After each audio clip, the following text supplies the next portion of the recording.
Hi, my name is Jonathan Roth, and joining me on the line from Austin, Texas, is the chairman of Geopolitical Futures, Dr. George Friedman.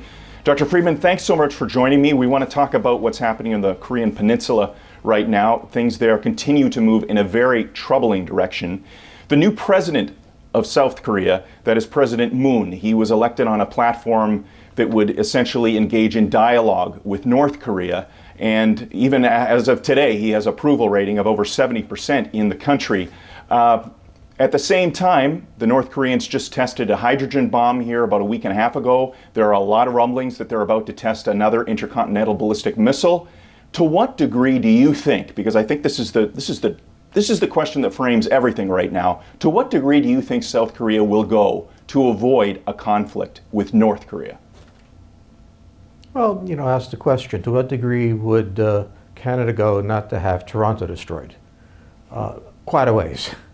So given the military realities, given the fact that Seoul is within range, and given the fact that the historical nightmare of the Korean people is the Korean War, Moon is touching a very important sense of the Korean people. What he's basically saying is, we understand that the Americans don't want them to have nuclear weapons. We're not prepared to fight a war that'll slaughter many of our people, and therefore we're going to back out and not allow that to happen. Because if the South Koreans aren't playing, then you're in a situation where the U.S. is going to have a very difficult time fighting North Korea. Okay, so I guess this begs the question then, what does this portend for relations between South Korea and the United States? Well, those relations right now are very strained. The United States has an imperative.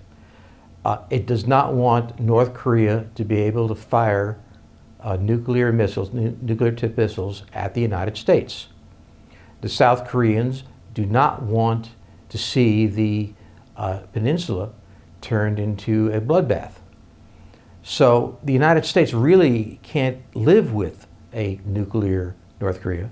South Korea cannot live with a war, and therefore we are at loggerheads at the most important question that's come up on the peninsula since the Korean War. Okay, so the Washington Post has just reported here within the last 12 to 24 hours that apparently a South Korean delegation of opposition lawmakers are in Washington, D.C. and have requested that the Americans reposition nuclear arms on the Korean Peninsula. Obviously, President Moon is not in favor of that, although THAAD, this is the ballistic missile defense system, has been repositioned to that region of the world. What does all of this mean even for the politics of South Korea and how this relates to, U.S. relations with every country in the region? Well, as you would expect, South Korea is split.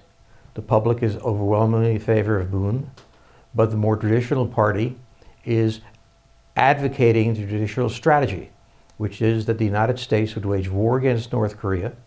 South Korea would become a base for at least tactical nuclear weapons, probably used against artillery that's targeting Seoul, and it would go that way.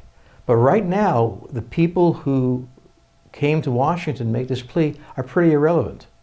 They are not controlling the government. There's no likelihood that they are going to control it. So it's like minority parties everywhere. They got some headlines, but the Washington can't listen to them because they're not the decision makers. Okay, so based on all of this then, what are Washington's choices and what do you think they're going to do? Well, Washington has essentially lost its military option at this time. If the South Koreans don't cooperate, then it's going to be very difficult to use our aircraft based in South Korea. It'll be very difficult if, by some chance, we want to move ground forces up, and their airspace won't be available. So it's not impossible for the United States to attack, but it really would be very difficult.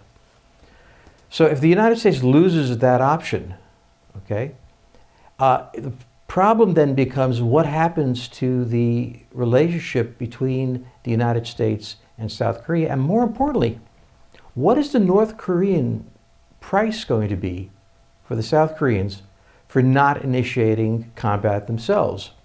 And I think the North Koreans very much have in mind achieving two things. First, a break in the treaty, the military treaty between South Korea and the United States. And secondly, some sort of strange confederation in which each side maintains its political systems, but they begin working together in some way to build particularly North Korea's economy. South Korea is not necessarily going to object to that if it means peace. So we're looking at a situation where all the pieces are moving in different directions, and suddenly the question really is not the U.S. relationship with North Korea, but with South Korea. Okay, so I think the most important question then that sums all of this up is, what is the pecking order in the region? We have a country like Japan that has a long-standing military treaty with the United States. I think they would wonder what would happen if South Korea tore up their military agreement with the United States. And at the same time, we have Russia moving into the region. Putin has been, at least to some degree, involved in these discussions with North Korea. What does this mean for the pecking order in the region if the U.S. and South Korea were to do away with their military agreement? If they do away with their treaty, then the United States is a much more minor player in the region. Russia is all talk, it doesn't play in this league. The big change is Japan. Japan, remember, is the third largest economy in the world. It has a very large technical base. It already has a substantial military. If Japan decides it can no longer depend on the United States, as it has really since World War II, it's going to have to very seriously rearm. It can't live with a roughly united or operationally united Korea and not have some means of defending itself. Among them will likely be going nuclear. Now the question is, what does China want? China is not unhappy with this situation. I mean, for all the claims that it's been negotiating for the U.S., it's not unhappy of having put the United States in a tremendously difficult position that might deeply weaken them in Asia. They want to see that. Now, the problem is that the United States also has the option of going offshore and sending a lot more force into the region than it has up till now. And that would make the Chinese very unhappy. So there's a negotiating point here. The Chinese have gotten something they've really wanted. The United States doesn't want it in the terms it currently is. The president is going to China sometime soon to talk to them about it. Hard to see what the deal is. The Chinese are happy with the way the situation is.